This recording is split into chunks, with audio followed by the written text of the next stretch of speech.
আবু বকর সিদ্দিক রাদিয়াল্লাহু তাআলা আনহু ভীত সন্ত্রস্ত হয়ে কোমরটা এমন ভাবে সোজা করলেন তার মেরুদণ্ডের হাড় যেন ভেঙে যাচ্ছিল। আল্লাহর নবী সাল্লাল্লাহু আলাইহি ওয়াসাল্লাম আবু বকরকে জিজ্ঞেস করলেন, মা লাকা ইয়া আবা বকর সিদ্দিক, আবু বকর কি হয়েছে আপনার, আপনি হঠাৎ করে এরকম বেসামাল হয়ে গেলেন কেন? আবু বকর বলছেন, হে রাসূল, আমি বড় ভয় পেয়েছি, আমি তো আশ্চর্য হয়ে যাচ্ছি, আল্লাহ কত মারাত্মক কথা কোরআনে বলেছেন, মাইয়া আমাল সুআ ইউজজাবি, যদি একটি গুনাহও কেউ করে, আদনা থেকে আদনা হোক, ছোট থেকে ছোট হোক, যে কোনো গুনাহ করলেই যদি প্রায়শ্চিত্ত ভোগ করতে হয়। আমাদের জানা অজানা অসংখ্য গুনাহ ভাই আছে না? আরো জোরে বলেন, আমাদের তো গুনার তো শেষ নাই। আবু বকরের মতো মানুষ অস্থির হয়ে যাচ্ছে যে গুনার কারণে যে প্রায়শ্চিত্ত ভোগ করতে হয়, অবস্থাটা হবে কি? অস্থির হয়ে যাচ্ছে। আল্লাহ নবী সান্ত্বনা দিয়ে বলছেন, আবু বকর, আপনি যখন রাস্তায় চলেন, চলার পথে কি পায়ে হুঁচট খান না? বলে, হে রাসূল, খাই। আপনি যে চলার পথে হুঁচট খেলেন, আপনার এই হুঁচটের কারণে আপনার আমল নামার সগীরা গুনাহগুলো আল্লাহ এমনি মাফ করে দেয়। সুতরাং ইমানদার বান্দাদের জীবনে হারাবার কিছু নাই, খুয়াবার কিছু নাই। ইমানদার সব সময় ভরসা রাখে কার উপরে? যদি বলুন কার উপরে? আল্লাহর উপর ভরসা রাখলে আল্লাহ পাক তার জন্য যথেষ্ট হয়ে যায়। মাইয়াতাওয়াক্কাল আলাল্লাহ ফাহুয়া হাসবুহ ওয়া মাইয়াত্তাকিল্লাহা ইয়াজআল লাহু মাখরাজা ওয়া ইয়ারযুকুহু মিন হাইথু লা ইয়াহতাসিব। ভরসা যদি হয় আল্লাহর উপরে, আল্লাহই তার জন্য যথেষ্ট হয়ে যায়। যেই ব্যক্তি আল্লাহকে ভয় করে, তাকে অবলম্বন করে, আল্লাহ পাক ব্যক্তির জন্য মুক্তির রাস্তা খুলে দেন। যদি বলেন সুবহানাল্লাহ। এই যে আজকে আমাদের সোনার ছেলেরা মাথায় পাগড়ি পেয়েছে, এরা কতটা সম্মানিত, কতটা মর্যাদার পাত্র পৃথিবীতে হয়েছে আপনারা আন্দাজও করতে পারবেন না। আমি 11 বছর বয়সে আল্লাহ আমাকে হাফেজ বানিয়েছে। 11 বছর বয়সের পর থেকে আমার গোটা আজকে 38 বছর বয়স আমার চলে। এই 38 বছর পর্যন্ত জীবনে খুব কম মানুষ আমাকে নাম ধরে ডেকেছে। শিশুকাল থেকে লোকেরা হাফেজ সাহেব বলে সম্বোধন করত। সুবহানাল্লাহ বলেন। কিসের কারণে? কোরআনের কারণে। মসজিদে গিয়েছি, ছোট বাচ্চাদেরকে সামনে দেয় না, পিছনে ধাক্কা দিয়ে চলে যায়, আমাদেরকে চেনে হাফেজের সামনে আছে।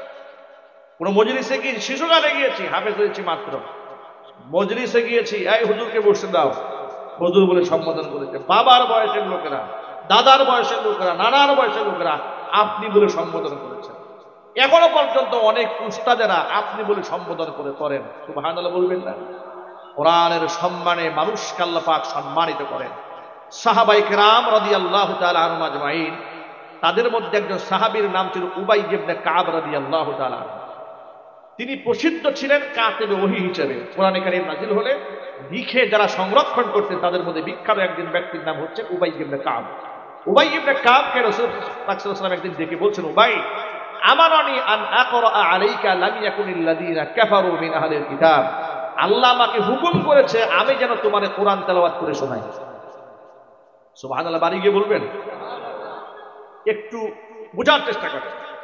উবাই ইবনে কাবকে রাসূল ডেকে বললেন, ও উবাই, আল্লাহ আমাকে হুকুম করেছে আমি যেন তোমাকে সূরা বাইয়িনাটা তেলাওয়াত করে শোনাই।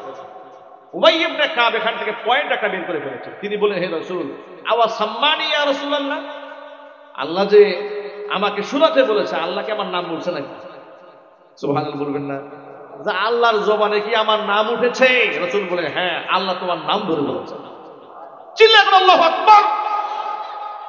কোরআনের সাথে সম্পৃক্ত ব্যক্তিদের ইজ্জত আল্লাহ পাক এভাবে বাড়িয়ে দেন। শুহাদায়ে উহুদ, উহুদের ময়দানে শহীদদেরকে শোয়ানো হচ্ছে। 70 জন সাহাবী শাহাদাত বরণ করেছেন। শহীদদের কোনো হিসাব হবে না, শহীদরা বিনা হিসাবে আল্লাহর জান্নাতে যাবে। 35টা কবর খনন করা হয়েছে উহুদের ময়দানে, 70 জন সাহাবীকে শোয়ানো হবে। পাশাপাশি নয়, লম্বালম্বি করে, সামনে একজন পেছনে একজন। এখন সামনে কাকে শোয়াবেন, পেছনে কাকে শোয়াবেন? কাকে সামনে রাখবেন মাথার কাছে, কাকে পায়ের কাছে রাখবেন?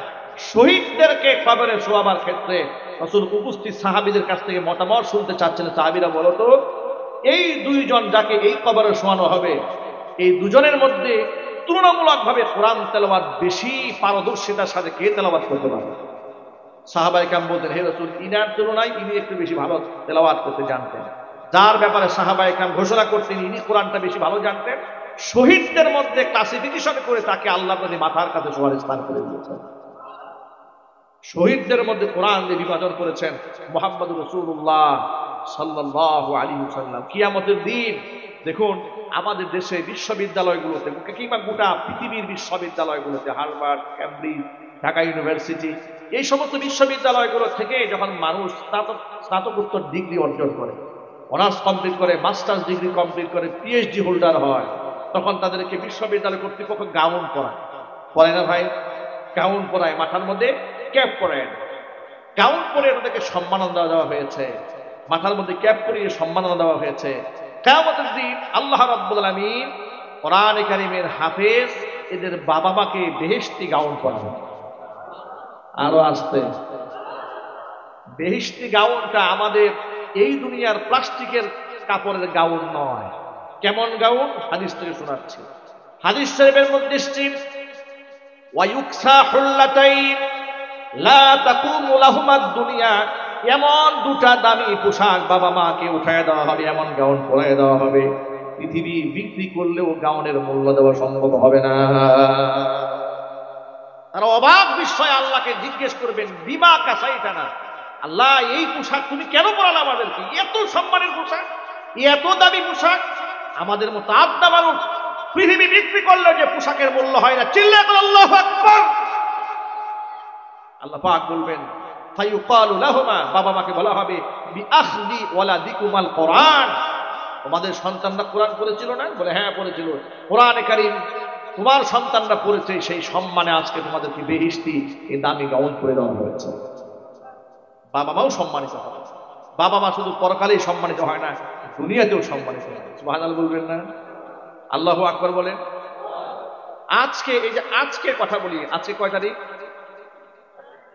27শে ডিসেম্বর 2024। 28 তো হয়ে গেছে না? ও রাত্রি 1টা পার হয়ে গেছে। যাই হোক, আমরা ধরে নিলাম 27 তারিখ, যেহেতু 27 তারিখে মোটামুটি আমরা শুরু করেছি ওয়াজ, নাকি? আজকে আমরা শুরু করছি 28 তারিখে। যাই হোক, আজকে সকালবেলা আমার জামিয়া মাদানী আরাবিয়া, আপনারা জানেন আমি একটা মাদ্রাসা করেছি, জালসা সরকারি প্রাথমিক বিদ্যালয়ের সামনে মাদানী টাওয়ার করেছি। আমাদের নিজস্ব ভবনে আমরা আন্তর্জাতিক পানি প্রতিষ্ঠান করেছি। সকালবেলা একটা গার্জেন এসেছে, পরিবার পরিজন সহ, বাচ্চা এসেছে, বাচ্চার বাবা এসেছে, বাচ্চার দাদি এসেছে, এসে আমার অফিস কক্ষে বসেছে। আমি জুমায় চলে যাবো আম্বর সাথে, খুব তাড়াহুড়া করে বের হয়ে যাচ্ছি, 5 মিনিটের জন্য বসেছি।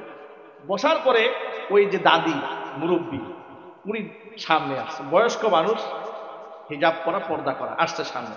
এসে আমার দিকে অবলোক নেটে তাকায় থাকে, বলে আমাকে বলছে বাবা, বলছে বাবা তোমাকে আমি ইউটিউবে খুব ওয়াজ শুনি, খুব ওয়াজ শুনি তোমাকে বাবা, তোমাকে আমি খুব দেখি, আমার খুব স্বপ্ন আল্লাহ পাক আমার নাতিকে তোমার মতো বানায় না। আমাকে বলতেছে। আবার বলতেছে অফিসে অনেক লোকজন ছিলেন, মাহফিল কর্তৃপক্ষ আছে দাওয়াত দেওয়ার জন্য, সবার সামনে বলতেছে আহারে তুমি কোন মায়ের সন্তান, তুমি কোন মায়ের সন্তান, বারবার তিনি এই কথা প্রায় 3-4 বার বললেন। আপনারা আন্দাজ করেন পৃথিবীতে আমরা এমন কি আমল করলাম যে আমাদের বাপ মার জন্য মানুষ দোয়া করে? সুবহানাল্লাহ। তিনি বারবার বলছেন তুমি কোন মায়ের সন্তান, আমি তোমার মতো আমার নাতিকে বানাতে চাই, তোমার মাদ্রাসায় পড়াতে চাই, তুমি একটু আমার গরিব, আমার নাতি, আমরা গরিব মানুষ, একটু স্থান দেবে। আমি বললাম ঠিক আছে, অসুবিধা নেই। আমি তো বলেছি দরিদ্র মেধাবী হলে আমি নিজের পকেটে টাকা দিয়ে দেখে পড়াবো। আমি আমার দায়িত্বশীল শিক্ষককে বলেছি ওনাদের সাথে কম্প্রোমাইজ করে যেভাবে টাকা রাখা যায় ব্যবস্থা করেন। কিন্তু আমি যেটা বোঝাতে চাই, আপনারা একটু আন্দাজ করেন, একজন ভদ্র মহিলা, একজন বয়োবৃদ্ধ মানুষ ইউটিউবে বয়ান শোনেন, কোরআন শোনেন, তাফসীর শোনেন, নাতিকে মাদ্রাসায় দেওয়ার জন্য এসছেন, বারবার বলছে তুমি কোন মায়ের সন্তান, কেমন মায়ের সন্তান। সুবহানাল্লাহ বলেন। সামান্য আল্লাহর কথা বলার কারণে আল্লাহ তাআলা যদি এই পৃথিবীতে মানুষের অন্তরে এমন মহাব্বত দান করেন, কিয়ামতের মাঠে বাপ মার সম্মাননা দেখে অন্যান্য বাবা মারা কেমন আফসোসটা করবে। সুবহানাল্লাহ, সুবহানাল্লাহ। লোকেরা এই দেশে খুব গর্ব করে বলে আমার ছেলে কিন্তু এই আমেরিকার চান্স পেয়েছে, ইংল্যান্ডে যাচ্ছে, অক্সফোর্ডে চান্স পেয়েছে, ক্যামব্রিজে চান্স পেয়েছে, তারা বিদেশ থেকে ডক্টরেট করেছে। আপনাদেরকে ছোট্ট করে একটা ইতিহাস শোনায়, আপনাদের কষ্ট হচ্ছে ভাই? রাত অনেক হয়ে গেছে, আসলে এত রাত পর্যন্ত আপনাদের কষ্ট দেওয়া ঠিক হচ্ছে না, এরপরেও যেহেতু মনে পড়েছে বলে ফেলি। নওগাঁ জেলাতে একটা বৃদ্ধাশ্রম আছে, বৃদ্ধাশ্রমের নাম হচ্ছে বেলা শেষে। নাম কি ভাই? বেলা শেষে এই বৃদ্ধাশ্রমের নাম। বেলা শেষে বৃদ্ধাশ্রমের যিনি আপনার পৃষ্ঠপোষক এবং এটা যে ওয়ানার, যিনি চেয়ারম্যান, একজন ভদ্র মহিলা, তিনি সম্ভবত বাংলা ভিশন টেলিভিশনের একটা সাক্ষাৎকার দিয়েছেন, ইন্টারভিউ দিয়েছেন। ইন্টারভিউটা আমরা সোশ্যাল মিডিয়ার কল্যাণে শুনেছি। 2 ছেলে বিদেশে ডাক্তারি করে। কয় ছেলে? 2 ছেলে। মায়ের খবর নেয় না, মা ঘরে বিছানায় শুয়ে পায়খানা পেশাব করে ভরে ফেলেছে। এই মহিলা ওই মহিলাটাকে বৃদ্ধাশ্রমে প্রথমে ঢাকা মেডিকেল নিয়ে চিকিৎসা করিয়েছে, এরপরে বৃদ্ধাশ্রমে স্থান দিয়েছে। মৃত্যু সজ্জায় শায়িত মা, তার এই অবস্থা বাচ্চাদেরকে জানানো হয়েছে বিদেশে। 2 ছেলে বিদেশ থেকে এসেছে। এই বৃদ্ধাশ্রমের ওনার যিনি, তিনি বলছেন যে আমি সন্তানের কথা আমি অবাক বিষয়ে লক্ষ্য করেছি যে তারা করলোটা কি। বিদেশ থেকে এসে মৃত্যু সজ্জায় শায়িত মায়ের হাত থেকে টিপসই নিচ্ছে আপনার বিভিন্ন স্ট্যাম্পে, বিভিন্ন দলিলে মায়ের কাছ থেকে হাতের আঙ্গুল থেকে হাতের আঙ্গুলের ছাপ নিচ্ছে। মানে মায়ের নামে স্থাবর অস্থাবর সম্পদ যা আছে সব লিখে নেওয়ার পরে এই মহিলাকে বলছে যে আপনি আমার বোনের মতো, আমার মাকে আপনি মায়ের মতো দেখবেন। আমরা যেহেতু বিদেশ থাকি, বিদেশে গিয়ে টাকা পয়সা যা পাঠানো দরকার সব পাঠাবো। তো এই কথা বলে 2 ছেলে ডাক্তার, উন্নত দেশে থাকে, পশ্চিমা দেশে থাকে, এই যে গেল, এই গেল আর সেই গেল। এই মহিলা মারা গেছে পর্যন্ত কোনোদিন ফোন দিয়ে জিজ্ঞেস করে নাই আমার মা কি বেঁচে আছে না মরে গেছে। এই পৃথিবীর চরম বাস্তবতা আমাদেরকে বারংবার চোখে আঙ্গুল দিয়ে দেখিয়েছে, কোরআন ছাড়া আপনি অন্ধ, আপনার সন্তান ভবিষ্যৎ অন্ধকার। ঠিক কিনা বলেন? সুতরাং স্বপ্ন যাই দেখেন না কেন, সন্তানদেরকে কোরআন কারীম শেখান। ডাক্তার বানাবেন, ইঞ্জিনিয়ার বানাবেন, দিনদার ডাক্তার বানান, দিনদার ইঞ্জিনিয়ার বানান, দিনদার লয়ার, ব্যারিস্টার, প্রফেসর বানান।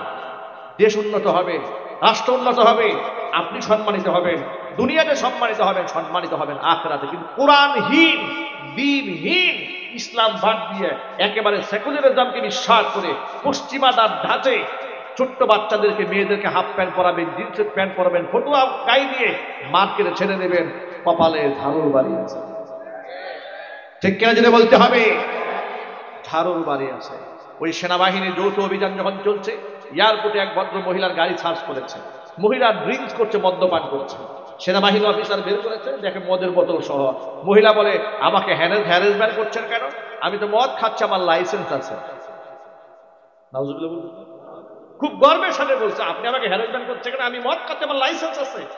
আমার বাপ মা জানে, আমার স্বামী জানে, সবাই জানে আমি মদ খাই, সবাইকে জানাই শোনাই আমি খাই। আপনি আমাকে হ্যারাসমেন্ট করছেন কেন? আমি সেই ইন্টারভিউটা দেখেছি। খবর তো রাখতে হয় দুনিয়াতে, নসিহত করতে এগুলো গোটা দুনিয়ার রূপ যদি না জানি ওষুধ দেবো কোন জায়গায়। ঠিক কিনা বলেন? আমি কয়েকটা এক্সাম্পল আপনাদের সামনে দিয়েছি।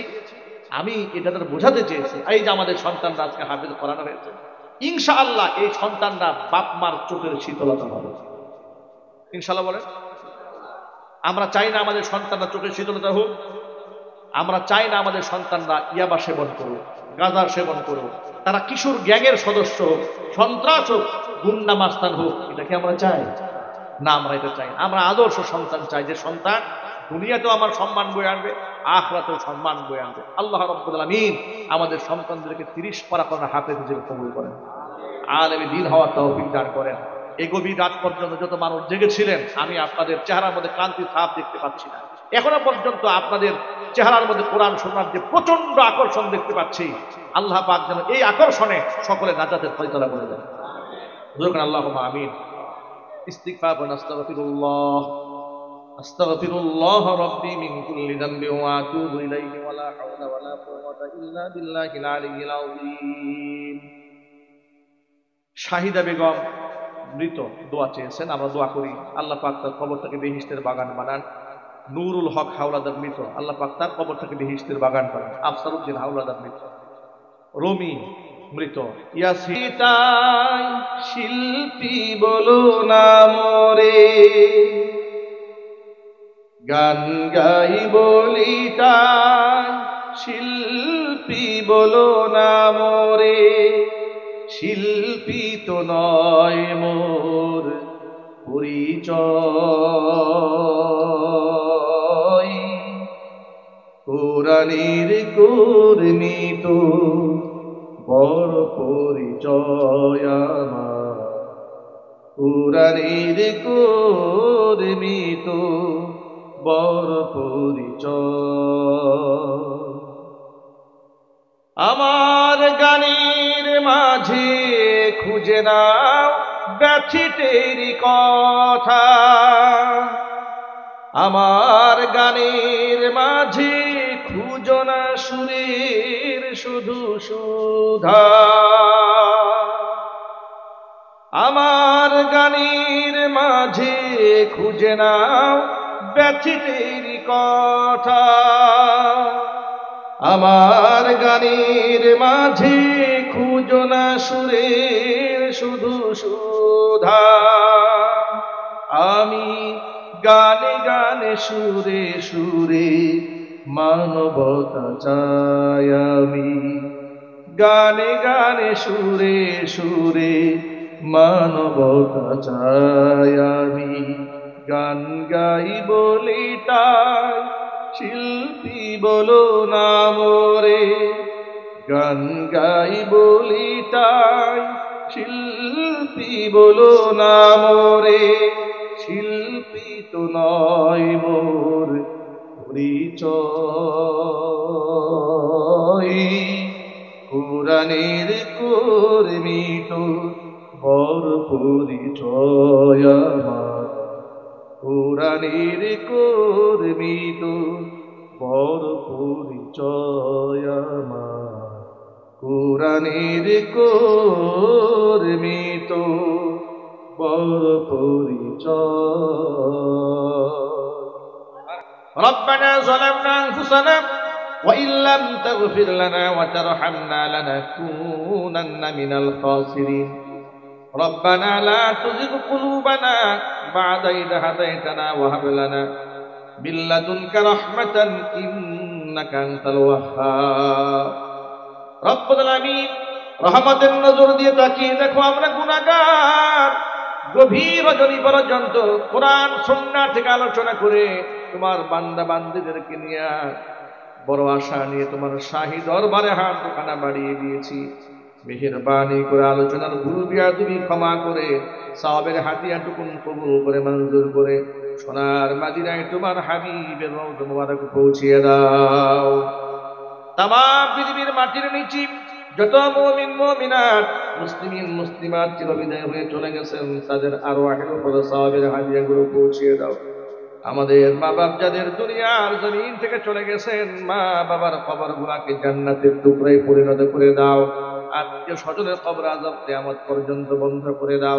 এই মাদ্রাসাকে তুমি কবুল করে নাও, মাদ্রাসার সমস্ত হাজাত তোমার গায়বে খাজানা থেকে মিটিয়ে দাও। রব্বুল আলামিন মাদ্রাসার আসাতিজায়ে কিরাম, ছাত্র গার্জিয়ান, মুহিব্বিন, মুতাআল্লিকিন, সংশ্লিষ্ট ব্যক্তিবর্গ যারা আছেন সকলকে কবুল করে নাও। হাফেজ কোরআনদেরকে আল্লাহ কবুল করে নাও, এলাকাবাসীকে আল্লাহ কবুল করে নাও। অত্র এলাকার সমস্ত মুর্দিগানের কবর আযাবকে আল্লাহ কিয়ামত পর্যন্ত বন্ধ করে দাও। যারা অসুস্থ আছেন দোয়া চেয়েছেন শেফায়ে কামিলা আজিলায়ে কুল্লিয়া নসিব করে দাও। টাকা দিয়ে পয়সা দিয়ে বুদ্ধি শ্রম সময় দিয়ে যারা সহযোগিতা করেছেন, শোনার জন্য যারা এসেছেন, খালি হাতে কাউকে বিদায় দিও না, সকলকেই বেগুনা মাছ হিসেবে কবুল করে নাও। যে ছেলেরা মাথার মধ্যে পাগড়ি পেয়েছে আয় আল্লাহ তাআলা মৃত্যু পর্যন্ত কোরআনে কারিমের শান মান ধরে রাখার জন্য তৌফিক দান করে দাও। জগৎ বিখ্যাত আলিমে দ্বীন হওয়ার জন্য তৌফিক দান করে দাও। দাঈ ইলাল্লাহ হিসেবে কবুল করে নাও। আয় আল্লাহ তাআলা এলাকার স্থানীয় ব্যক্তিবর্গরা হাত তুলে ধরেছে, আয় আল্লাহ তাআলা মেহেরবানি করে তাদের জিন্দেগির গুনাহ খাতাগুলি মাফ করে দাও। দ্বীন ও ইসলামের খেদমতে আত্মনিয়োগ করার জন্য তৌফিক দান করে দাও। কিয়ামতের দিন মুসিবতের সময়ে দোয়া আমাদের সকলের জন্য নাজাতের জারিয়া বানিয়ে দাও। রব্বির হামহুমা কামা রব্বায়ানি সগীরা, রব্বির হামহুমা কামা রব্বায়ানি সগীরা। আল্লাহ অনেক প্রবাসী ভাইরা দোয়া চেয়েছেন, প্রবাসী ভাইদেরকে আল্লাহ মঞ্জুর করে নাও, তাদের সহযোগিতাকে কবুল করে নাও।